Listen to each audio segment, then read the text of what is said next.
Good morning, everyone. I'm Susan Collett, Chair of the Board for Shepherd's Table. Thank you so much for joining us this morning. As a reminder, mute your mic before we proceed. For those of you who may not be aware, Shepherd's Table provides nutritious hot meals for people experiencing homelessness and food insecurity in Silver Spring, Maryland. I want to thank old friends and new friends for joining today for our first ever virtual fundraiser, Spring into Action. As some of you are aware, we have an annual fundraiser usually held at AFI. It's a lot of fun. We catch up with everyone. We're not able to do that this year, so we thought we would try this virtual fundraiser, and I'm so glad that you could be with us to share in the critical work of Shepherd's Table. I am really pleased to introduce to you today the Executive Director of Shepherd's Table, Manny Hidalgo, who is joining us from Shepherd's Table's kitchen today. Manny joined Shepherd's Table in January with decades of experience working with underserved communities and in social justice and other initiatives. And he's the former leader of the Latino Economic Development Center in Washington, D.C.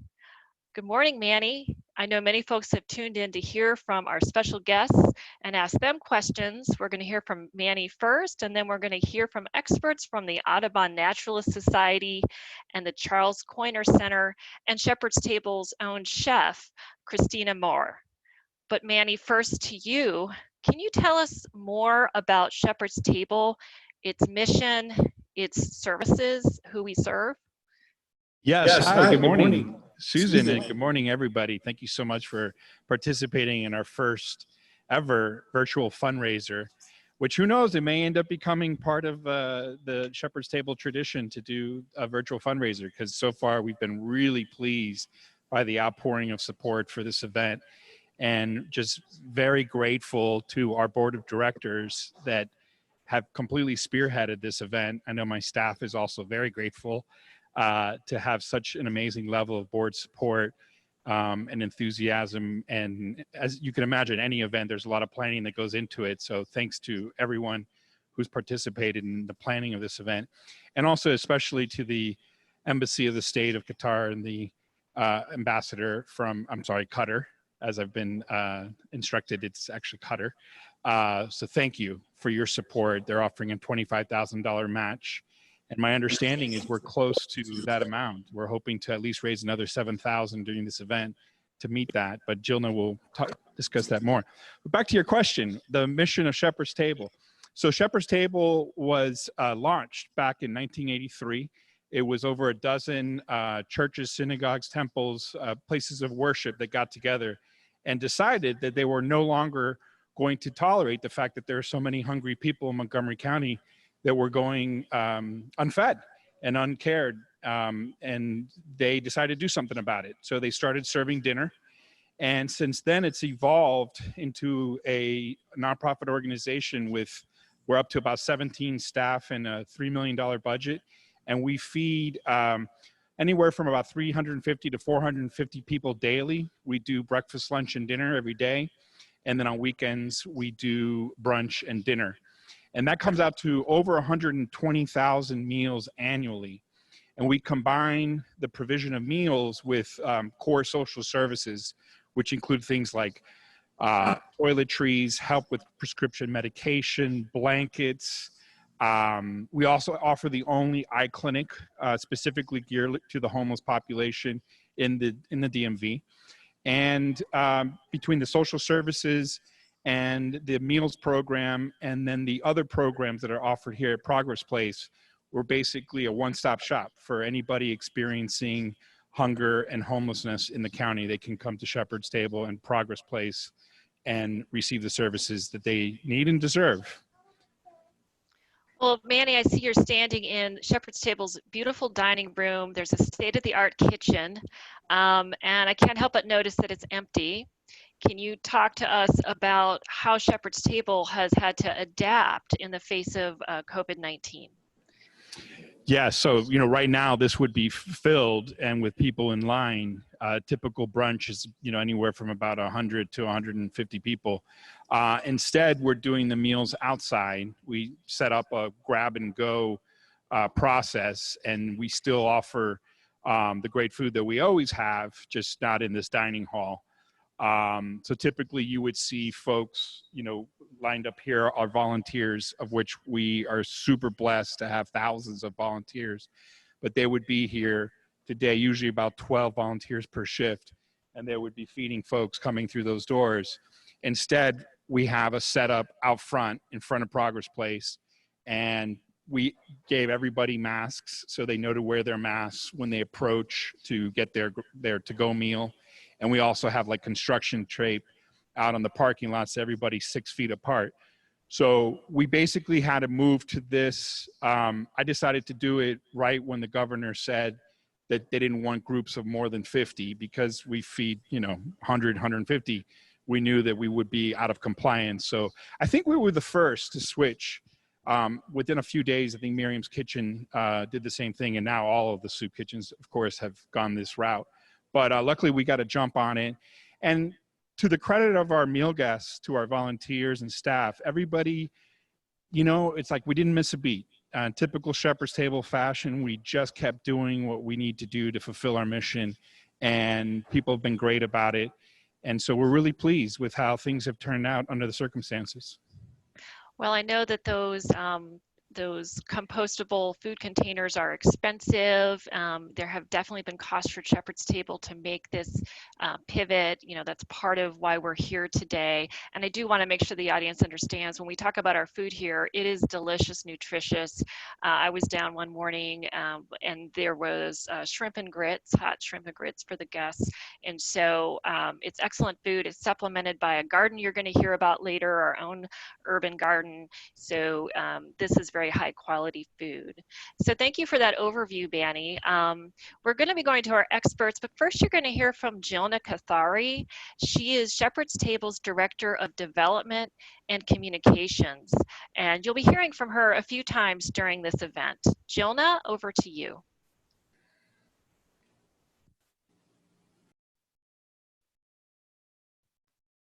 And I see Jilna's slides are coming up here. Jilna. Thank you, Susan, and everyone that has joined us today. I really appreciate you spending your Saturday morning with us.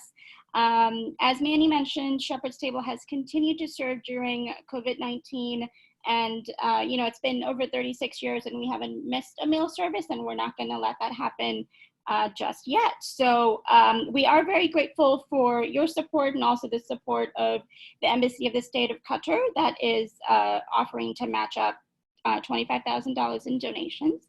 I am pleased to inform everyone that as of now, we have actually raised $20,000, which is fabulous, and we're very excited about it. Just think about how many meals that is going to be, you know, right after more people start coming in.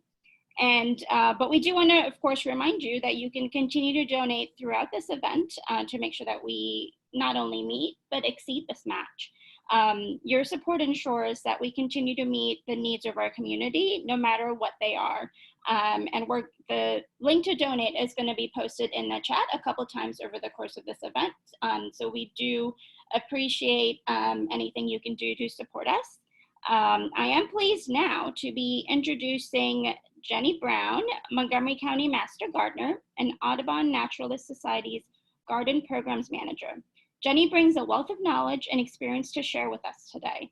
You can submit questions to her in the chat, and she'll answer as many as possible at the end of her presentation. But if there are others, we will be planning a follow-up to answer some of your great questions as they come up. Over to you, Jenny. Thanks so much for that, Jilna. I've got to start out by apologizing that we didn't know our neighbors would be mowing their lawn. So I hope you can hear me. We'll do the best we can, and let's get started. First of all, thanks so much for supporting Shepherd's Table. It's a wonderful organization, and I'm glad to be a part of it. Today, I'm going to give you some tips for starting vegetables and herbs in your backyard or your apartment. Both are possible. I hope by the end of this brief talk, you are inspired to try this new activity or to expand further if you have some knowledge of it and want to get even better at it. The reasons being it's fun, it's not expensive, and the results taste great. So first of all, you need to know that there are several seasons we are in the midst of the cool season vegetables that grow well now. These are mostly your leafy things like lettuce. My lettuce is very happy right now. It's about halfway grown out. We've had a very cool season. It's ready to eat. Things like tatsoi, also ready to eat. And these you could even start now given our cool season, but they, by the middle of the summer, will be bolting. That is, they'll make flowers. The leaves won't be tasty anymore. They'll be kind of bitter. And in fact, we are at the very beginning of what we call our warm season, our summer crops. And these are things like your tomatoes and beans and squash, just to name a few. If you are interested in growing things, these would be the ones you plant now that you will then enjoy throughout the summer. The herbs can be planted almost any time, like basil, for instance. We all love pestos, and they can be grown on your window ledge if you have a sunny enough window, or out in your garden. They like the soil to be very warm. So I've just started some now, but then when it comes time, I can plant them outside. Plants, well, there are 6 needs that you're going to have for your garden. The first 3 are absolutely free. So that's one positive, right? The sun is free. I hope you have a sunny enough yard. Plants in the summer need 4 to 6 hours of sunlight. So they will struggle if they have less than that. They need air, plenty of air all the way around, and water is just about free, especially if it rains on its own. If you have to water a little, that's minimal cost, right? So the first 3 things of the 6 are perfectly free. The next item you need, of course, are the seeds or the plants. Those are very inexpensive, easily found in grocery stores. You can order them online, hardware stores, not very expensive at all. And plants you can also get at nurseries. They're what we call transplants. I have an example here. Very small, it's going to need more room. I'll tell you how to do that later.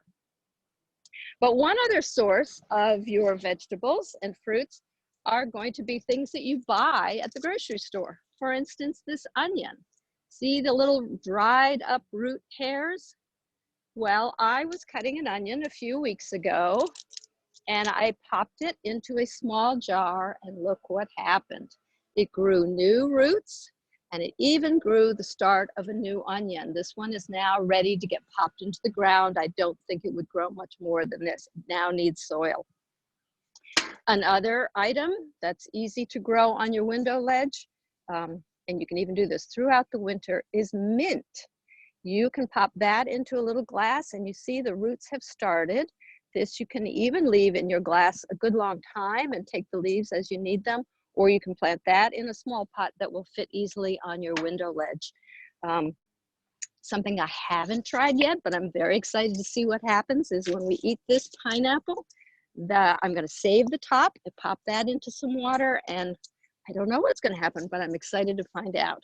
So those are items that you don't even have to purchase, or just in addition to buying your groceries. The next thing that you will need is soil, and I'm going to make a strong recommendation that you plan on buying potting soil. This will be your biggest expense. This bag costs about $10. It has lots and lots of soil in it. And the reason I recommend potting soil is that it's got everything the plant needs. It's got some organic fertilizer. It's light and fluffy so air can get in. It will be lightweight if you plant in pots and need to move them around as you discover where the sunniest spot in your yard is. So start definitely with potting soil, definitely for starting your seeds, and then later consider if you want to go into the ground, okay, but you've given them a good start with potting soil. So then the last thing you need is containers. Now you can buy these also at the same places I mentioned before, but especially for starting seeds, why do that when we've got so much plastic in our world and we want to reuse and reduce our plastic use? So what I've done is raided my recycle bin.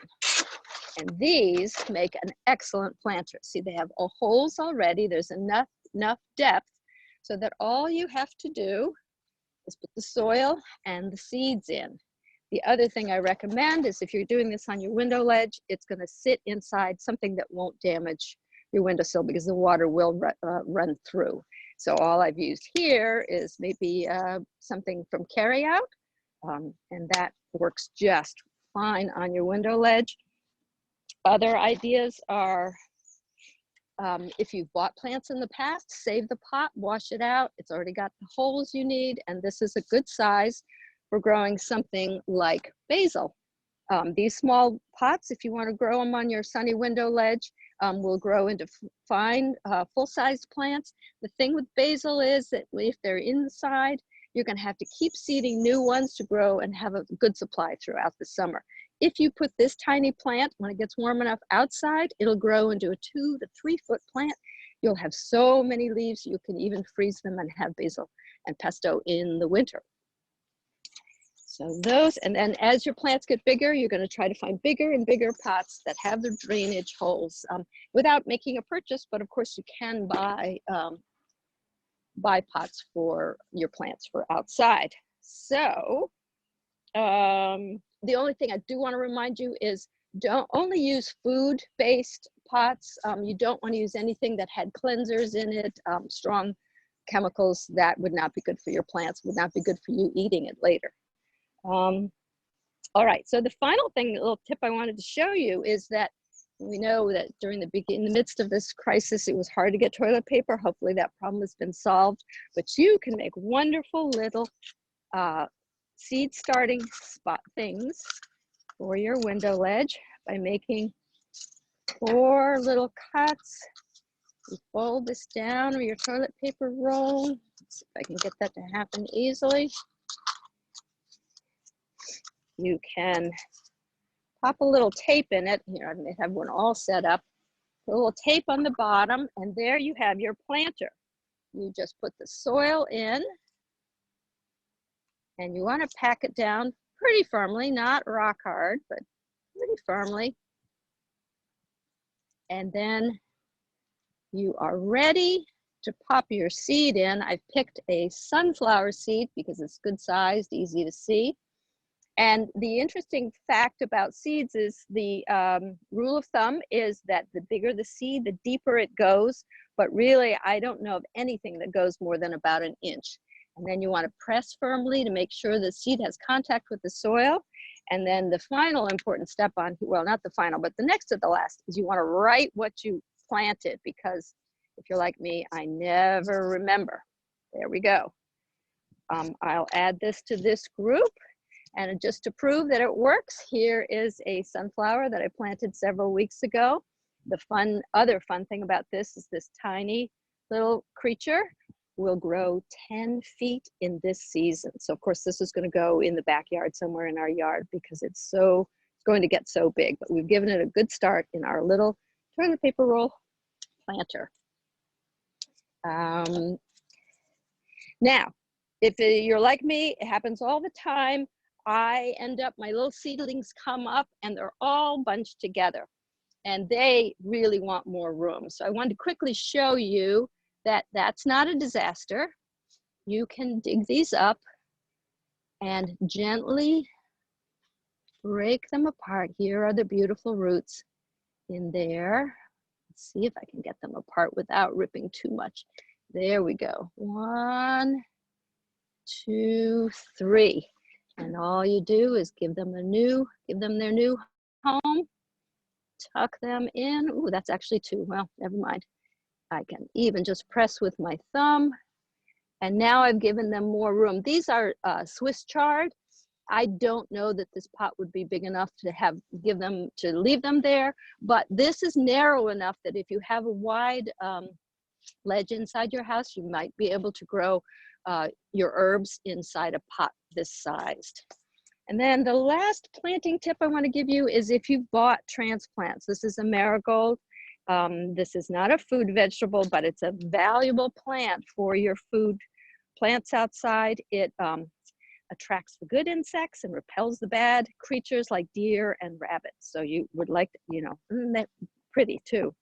So something has happened. These have been growing for months at a nursery. I'm going to show you how to safely get them out of the pot. kind of squeeze. Look at all those roots down there. It's time for it to be lifted out. Then you gently pull it out, and look at that. The plant has used a lot of energy to make a lot of roots, and they're wrapped around each other. You could pop it in the ground like this, but it would be much better off if you do a little ripping. I know it sounds harsh, but you're going to be bending them outward so that they have a chance to head into the ground. I'm going to add them to this pot right here where I have a tomato. And you stick it down. Oops, not deep enough of a hole. There we go. Tuck it in, make sure it has a good contact with the soil and it joins its friends here. This tomato I planted earlier, and I put a cage around it because it will get 4 or 5 feet tall in this garden. You'll maybe notice that I'm showing you all things to plant in pots. The best sun in our yard happens to be on the deck, and so we are going to try to keep these vegetables on our deck where the best sun is, and then leave the rest of the garden for flowering things for the wildlife that we love to attract to our garden. The last step, and this is true for planting seeds and for planting plants, is that you need to water. And you can use a watering can like this. Now we've lost the nozzle and that makes it kind of harsh. So I have made a little thing out, again, reusing plastic, out of an olive container that I've popped holes in. See those few little holes? And then this slightly larger thing, I'm going to fill this with water. And this is, let's see if I've done enough of this. Well, there's our rain. So this mimics the rain. You want to water, oh, let me do the new ones. This is a gentle way to water your plants. If you were to pour, you might spray the seeds too far and wide. You might knock the plant down. So it's always better to water gently. And if you want to save money, you don't have to do that. Now, I've given you just a few tips. I obviously could talk all day about this, but I just wanted to leave you with the idea that I find great benefit, aside from being in the sun. Oh, thank you for coming out, sun. That it is fresh air. We're out with nature. We have so many birds coming to visit us. And we kind of like the challenge of seeing if we can outsmart those squirrels and rabbits. Even if you're inside, there's air purifying that helps out. And in any case, wherever you garden, you're caring for living things and you are being a participant in the cycle of life. And I think those are both very emotionally satisfying to me, and I hope you find the same. The last 3 things are, I hope you find this fun. I hope you're inspired to try it and to learn a new skill. And my kids who I've worked with for years love to grow vegetables, and I hope that they all become gardeners when they grow up. That's all I have for you. I'm happy to take some questions, and I hope you all decide to get started gardening. Thank you. Well, thank you so much. I'm really excited about your pineapple. I love your description of how you've reused containers for berries that already have holes in them, and the little toilet paper rolls. I mean, I've never thought of this, and this is a really cool thing to be able to do. So thank you for that. We do have some questions. Somehow it's May and we have a polar vortex. So Rosetta is asking, any hope for my tomatoes and squash that got planted this week, and yet the covers blew off during last night's freeze? So how about this weird temperature change? Yeah, there are such things as microclimates, so every person's situation will be different. I put sheets out last night myself, and they also blew off. I happen to be fairly protected in the yard I'm in, so I'm not too worried about mine. You'll know pretty quickly, but the good news is about all these warm weather things, if these have died because of this cold, start over. There's time. It's unbelievable. I showed you that teeny tiny sunflower. I've been doing this for years. I can't believe that this will be 10 feet tall within the summer. Same thing with your tomatoes. Just pop those seeds in the ground now. I think we'll be safe. The weather people are saying next week it's finally going to warm up. So just start over. You'll be amazed how quickly they grow. Okay, great advice. If at first you don't succeed, try again. Succeed, maybe there's a pun in there. But so another question for you, for people in an apartment and who don't have the greatest window, what might be the simplest thing to grow in that condition? Well, I'm going to tell you two things. The basil is extraordinarily easy to grow, and so I would try again with that. If you want to make a bit of an investment, I think a grow light is a great thing. If you can dedicate a corner of your apartment, then you won't be dependent on the light from your window, and you can grow quite a few things with a grow light, and they're not horribly expensive. So tomatoes, I feel like my husband downstairs has this very question. Is it too early to start tomatoes? No, so we have, so as a master gardener, there's a website. If you were just to Google Grow It, Eat It, you'll get a lot of information about the best times to start things. But in our area, May 15th is the golden moment. Beyond that day, it is fine to get things started outside. Of course, I have been super impatient and I started things early just in case. And I've got beans coming up. This is a pole bean, so I've just made some sticks with it. If those don't make it, as I said, I'll just pop some new ones. And the other nice thing about beans is, yeah, you want to keep growing them throughout the summer, starting new ones. So start your tomatoes, and if they don't make it, start again. So we have a question here about marigolds. Can you talk about how they're beneficial, the different ways they can be used?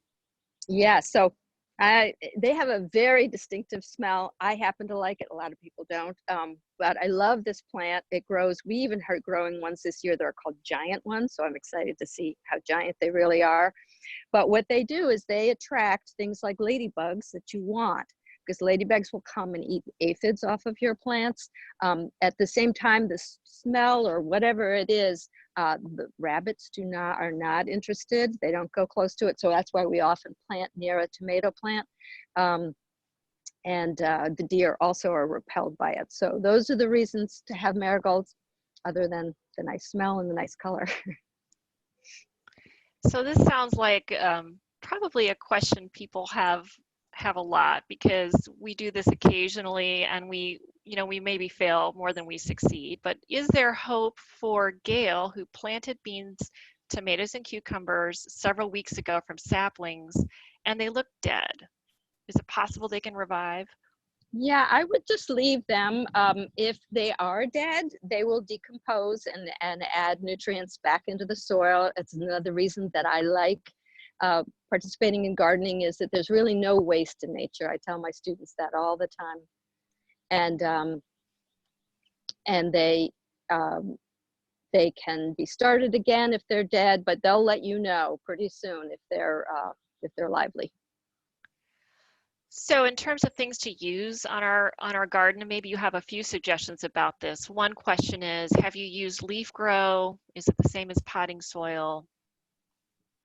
Not the same as potting soil. It is a lot of the same organic materials that have broken down, composted. It's a great material. I would definitely recommend adding it to your soil in your backyard if you are going to put your things in the ground. It breaks up where we typically have very clay soil, so it helps with water drainage, and it does add some nutrients, but your potting soil is going to have some fertilizer in it, and organic hopefully, and will provide more for your plant starting out. But leaf grow, great addition, and it's a Montgomery County product, so why not use it? Oh, very good. Can you talk more about the sheets you put down, when and how you use them? The sheets for the winter, For I'm protecting, assuming. I mean, for the coldness, yes. Yeah. And then related, what are some winter tolerant plants? Well, that's okay. I'm going to start with that, because the herbs gardens, I mentioned things like basil for growing inside, and parsley.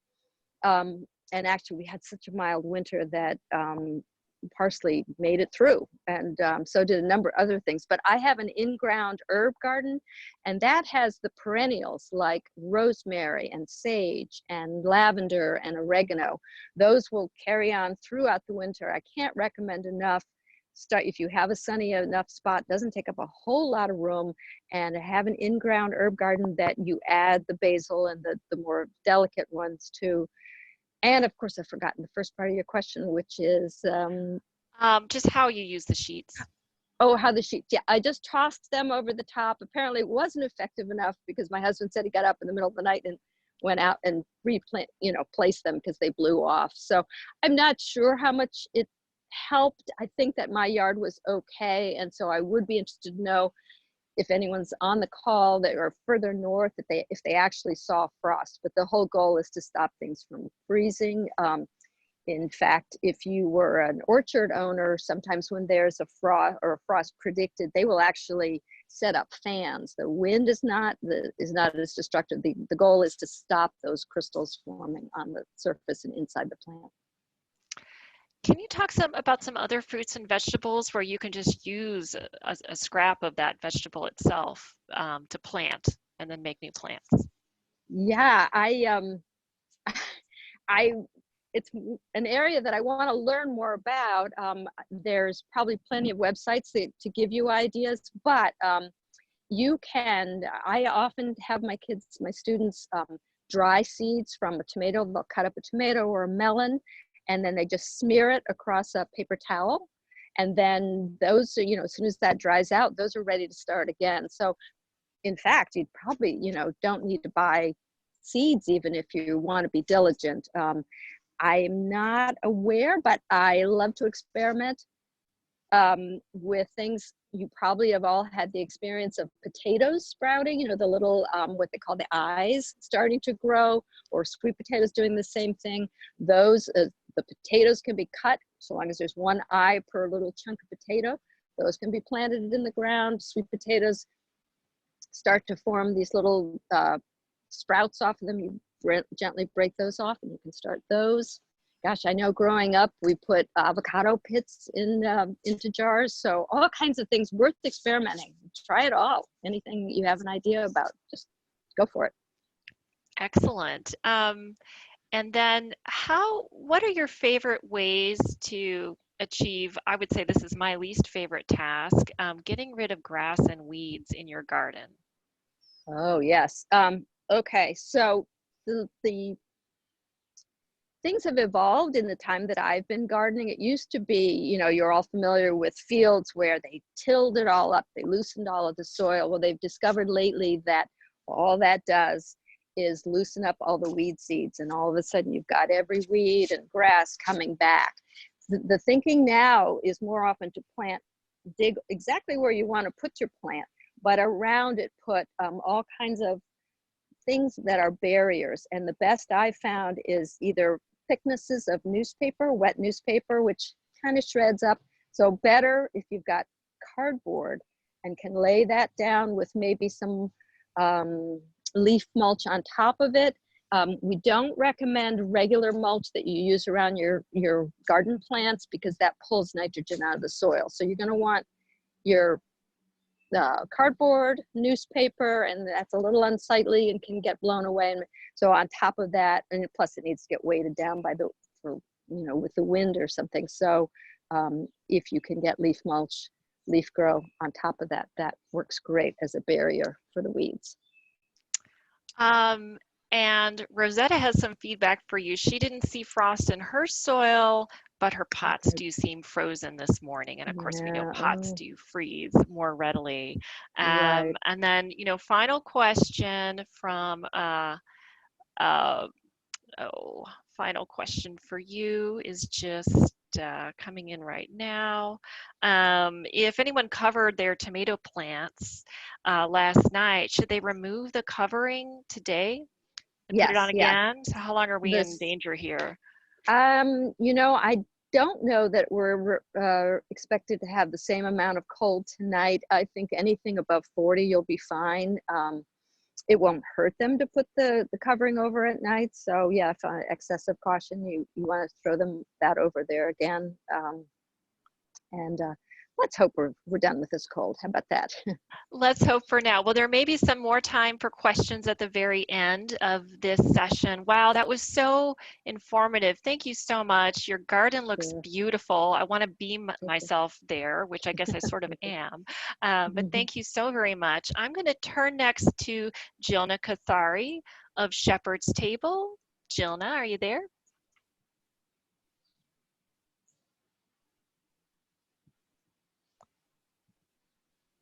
Jill is going to talk more about opportunities to support Shepherd's Table. Yeah, I'm here. Thank you so much. Jenny, thank you so much for inspiring us to plant something. You know, I think after seeing what you've shared, even I feel like I can do something. I have nothing in my garden. So thank you so much. We also have had some fantastic questions coming in. Thank you so much for everyone that's attending. I think everybody's learning so much and also sharing their expertise, so that's wonderful. We have seen some great donations come in as well. Thank you to, and I'm sorry if I don't say your name right, Deirdre Rye, David Gross, and Joy Ditto. Thank you so much for making additional donations to get us closer to that $25,000 match. We are really hopeful that we can get there. Just think about how many meals that's going to be. That's, you know, we're getting ready for the months to come, so we really appreciate it. I am excited to now welcome Hannah Shoulder, who is the Director of Land Stewardship and Farm Management at the Charles Coiner Center for Urban Farming. Take it away, Hannah. Thank you. Thank you, Jilna, so much for the introduction. We love being just down the street from Shepherd's Table and collaborating with you all. So for those of you who don't know, in downtown Silver Spring, just a few blocks from Shepherd's Table, there's a historic 1-acre urban farm called Coiner Farm. At the farm, we grow over 120 varieties of fruits and vegetables, sell them right from the farm. We also go to the downtown Silver Spring Farmers Market, and on occasion, we bring our surplus produce to Shepherd's Table. We actually have some radishes for you guys, so I'll be in touch. So Coiner Farm was managed for decades by a lifelong Montgomery County farmer named Charles Coiner until the age of 98. Before his passing, we created a nonprofit land trust named in his honor to preserve his farm and make sure it remains a working farm in perpetuity right in the heart of our downtown. So in addition to stewarding the land and managing this farm, CKC Farming has an educational mission at its core. Our ambition is to help train the next generation of sustainable food innovators, which we so desperately need. As you know, we are a rapidly urbanizing society and have become quite detached from the food production process, which has left us pretty vulnerable, especially in moments of crisis like we're experiencing now with COVID. So it's so great that Jenny gave us all that good advice on how to start to take a role and start to, you know, do our own gardening as well. But at CKC, to address this vulnerability, our educational programming empowers people as well to grow their own food at a larger scale and again, help build a sustainable local food system. We do outreach with our neighbors to involve them in the production, as well as with local area students by providing hands-on field trips and internships. But really what I want to share with you all today, this morning, is our vision for the county, which is to build a network of neighborhood farms. So we believe this network is going to make a significant contribution to the larger effort, which again, we're all engaged, to build a more resilient food economy. And again, local food production is playing a key role in that resilient food economy. So it's your backyard gardens, it's the balcony gardens, Shepherd's New Garden, and our county's vast agricultural reserve that all play a role. So while this local food production may not lead to total self-sufficiency, we're aware of that issue, we do believe that building connections between these different scales and growing the network will be able to shift that balance towards more resiliency and self-sufficiency. And I just want to mention as well, beyond directly increasing our food security here in the county, having this robust and diverse local food economy brings so many other benefits to our lives. So as we've experienced at the farm in the East Silver Spring neighborhood, again, just blocks from the downtown. This farm has become this central meeting place for neighbors, a hangout zone, and really been a place where people just wandering around, since we are a public property land trust, to be able to reconnect with the earth and with the food we eat. And of course, having your backyard gardens or these urban farms, it really helps raise our awareness about the true costs of production and changes our perspective as consumers. So I just wanted to emphasize that Shepherd's new garden, which I think we're going to get to tour or hear more about later on this call, is a wonderful contribution to this local system, infusing fresh produce into the meals it serves and creating a space for tranquility and contemplation, and hopefully inspiring those who pass through its doors each day. So thanks to Shepherd's Table for your leadership, and thanks to everyone on this call for supporting their work. I hope we all get to visit Shepherd's new garden soon, and I also wanted to extend an invitation for you to come to Coiner Farm when things get a little bit better. But in the meantime, we actually have just started a home delivery CSA. So if you're interested, check out our website, ckcfarming.org. You can also learn more about our volunteerships for our neighbors and events. So just kind of how Jenny gave us this introduction this morning to urban gardening. We also do urban homesteading workshops. And if you would like to help us grow this network of urban farms, please be in touch and share your ideas. And I think at the end of the call, we'll be having a time for more questions and feedback. And I'm happy to field these questions along with CKC's executive director, who's also on this call, Kate Medina, and one of our board members, Peter Cassiano. So thanks to everyone for being here this morning. Thank you so much, Hannah. That was, we appreciate you sharing both your passion as well as your knowledge with us today. And we will be posting the link to the farm for everyone that's asking for more information. I also just wanted to take this moment just to shed light on our Resource Center, which is a program that not a lot of people know we have, but is very, very critical to our mission. It provides referrals, mail services for people, toiletries, bus tokens, help paying for prescription medicines, all services that are very important, especially now during this difficult period where people still need access to getting their medicine and their mail, and like getting your stimulus check. A lot of people did receive their checks through the mail service system that we have. I also want to take a moment to thank Christina Long, Hannah Shoulder, and Caitlin Simpson, all who made donations in the little break time that we had. We are getting much closer, you guys. We're about 4,000 away from where we need to be to meet the match. So we do appreciate you. Continue to think about if you can give a little bit more than you already have. And also, now I'm very excited to introduce a new video that Shepherd's Table has come up with. I know many of you have known about us for a long time, but we do have some new people. So I hope you enjoy this introduction to Shepherd's Table. Thank you. I must say, when I first became homeless, I didn't really know how to deal with it at all, to be honest with you. I don't want to ever be on the street again.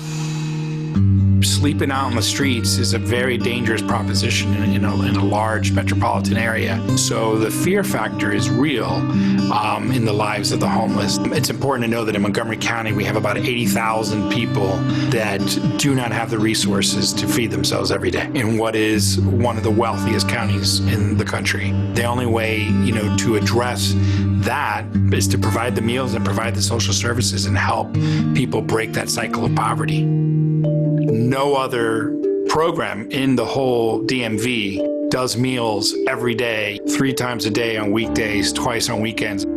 I often describe it as like Thanksgiving dinner every day.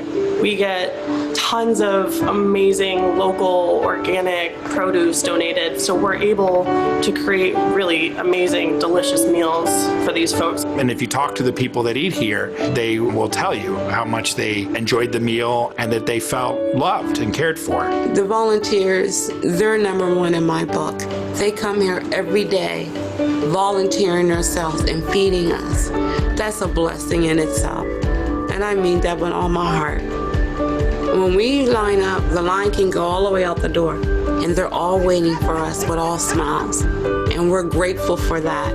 I do think we have the kind of culture and people that are welcoming and loving, which I think is a really, really important part of this work. It's for everybody to feel accepted wherever they are in life and not feel like they have to earn a meal. They just have to come. People hopefully will come for a meal and stay to change their lives. We couple the meal services with the social services. We can go to a place to get clean clothes, good clothes.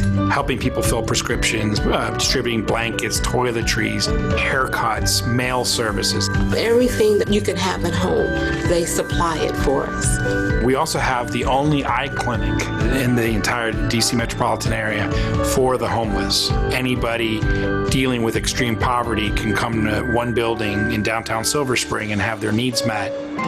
Shepherd's Table is at a unique place because we are looking at going beyond the provision of meals and social services and looking at how do we help break the cycle of poverty, right? So how do we inspire hope? How do we create a path towards self-sufficiency? And so we're looking at vocational training. An idea that's already underway is an urban garden that we just expanded behind the building.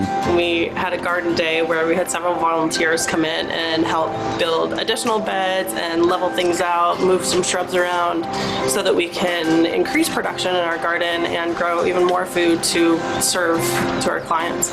My vision is to have an educational program and turn it into kind of an outdoor classroom. We want to create more opportunities where people can learn a skill, learn a trade, and eventually get out there and be able to afford a place to live. I do see a future without homelessness in Montgomery County and without homelessness in this country. I think what it's going to take is enough people who absolutely refuse to accept the status quo. Enough people who see the homeless and not pretend like they're not there. The reality is we see people breaking out of poverty every day. You have to believe that you can break out of the situation that you're in, and then you have to have access to those who also believe that you can break out of the cycle that you're in. When those two come together, I think is when you have people finding a way out. Shepherd's Table saved my life. If it wasn't for them, I wouldn't be here. Whenever the time comes, I want to be able to be a part of Shepherd's Table. I want to give back to the community. When I see the community coming together to share a meal, it makes me realize that what we're doing is special. I think whenever you can get people from radically different places in life and get them at the same table breaking bread together, miracles can happen.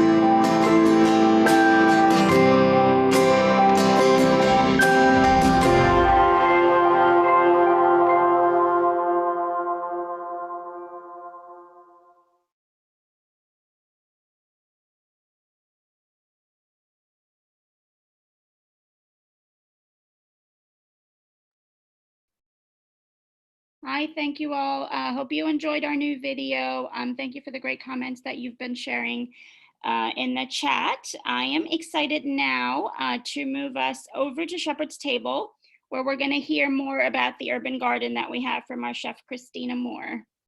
Christina, show us the garden. Good morning, I'm Chef Christina. We're here at Shepherd's Table in the garden. Thank you all for joining us. It's a perfect day to stay inside and watch a Zoom fundraiser on how to start a garden so you can plant it. And tomorrow when it warms up, maybe get a head start on it. So I just wanted to show you guys around the garden today. Just give you an update on what we've been doing here. So we've got, how many beds? 13 beds now. We started with 3 2 years ago, and I was growing some carrots and some bok choy, and it did really well, and I really wanted to expand on it. So I'll just give you a little quick tour. Here we've got some bok choy, which seems to do really well in our little box garden. We've got some greens over here, some spinach, Swiss chard. Back here we've got some arugula and some strawberry rain lettuce, broccoli rabe. We've got all these herbs.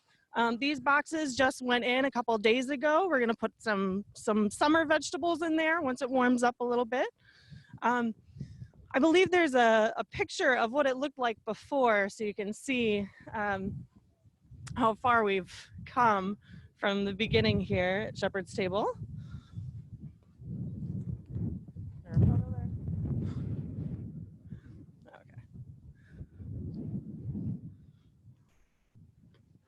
No? Okay, well, in the video, you can kind of see what it was before and the work that we put in. We had a volunteer day, a garden day, where over 50 volunteers came in, and we had some shrubs that were all in this area. It was very uneven. There was weeds everywhere, and the volunteers pulled all of that out. We moved the pretty shrubs to the front so that our clients can enjoy those right now. And then we built 4 more boxes that day and leveled everything out. And as you can see, you know, it's really come a long way. So my vision for this garden really is not only to provide additional fresh food for our clients, you know, and to grow different herbs and things to kind of expand our repertoire of what we're able to cook at Shepherd's Table, but also ultimately, I like it to be an educational program, and you know, give people a chance to learn a new skill. And I have found, you know, in my few years that I've been doing this, that gardening is very therapeutic, and it's, you know, it can really inspire you in many other areas of your life. And so I would like to share that with our clients and other people. So that's my dream for our garden here, and with your help, I think we can really make it a reality.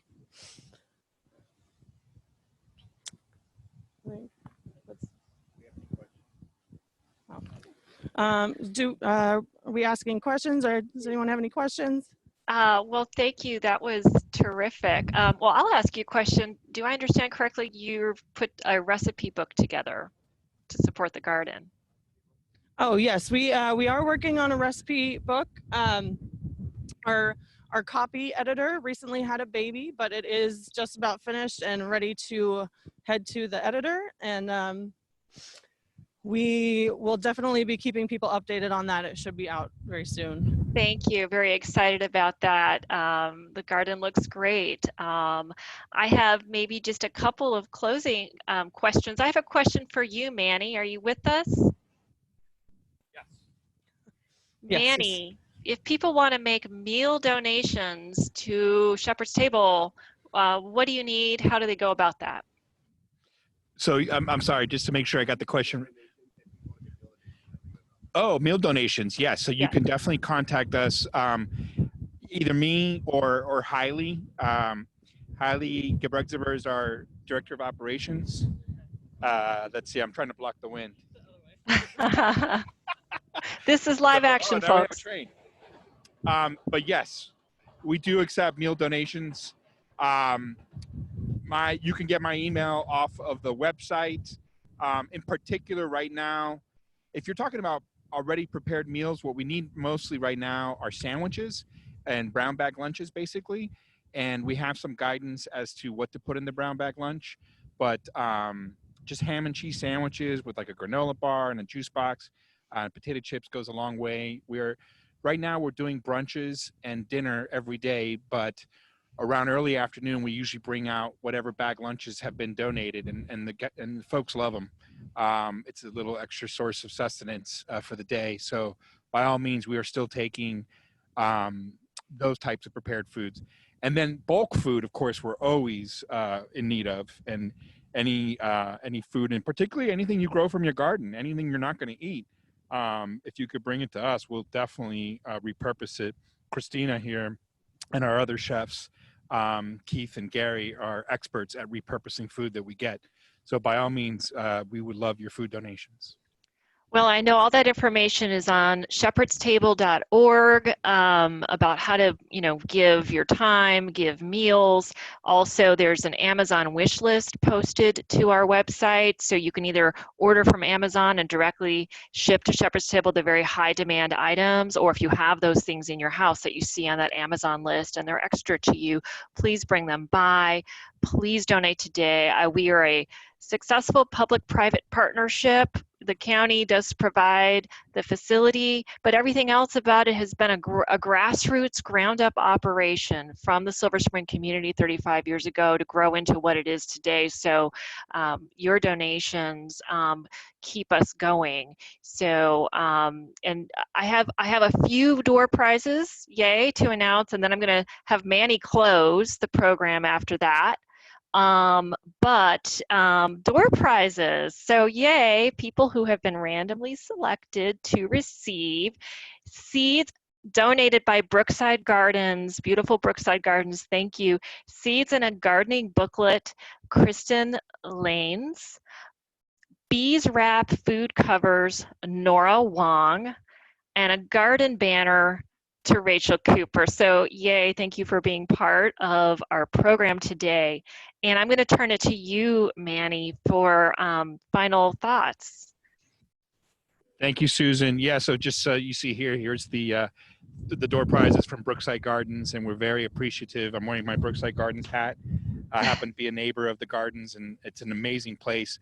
Highly recommend you go there. Tomorrow, you might want to get there early for Mother's Day. It does get busy, and with social distancing, you're of course going to have to, do that, observe that. But it's a wonderful place, and they are actually starting to grow fruits and vegetables that they're donating to us, to this garden. So we're going to develop that relationship further. And just in conclusion, I just want to again thank everybody that was a part of this. Debbie Boger, of course, Susan Collett, and the rest of our board, too many to name all of them here. And then Jilna and her team, Sybil and T, for all their work into putting today and making today possible. And of course, Christina Moore, and all the staff and volunteers of Shepherd's Table. We really appreciate you participating. In many ways, we see our meal guests, like this garden. They're flourishing, they're blossoming, they're blooming. Many of them are getting their lives together and breaking the cycle, like we mentioned earlier, or better yet, breaking the grip of poverty, which we know unfortunately is going to get worse. We now have the highest unemployment rate since the Great Depression. So things are going to probably get worse before they get better. But by staying strong as a community and working together and caring about others and just, loving others, that's all it's going to take to get through this and continue to thrive despite these challenges. So again, thanks everyone. And until next time.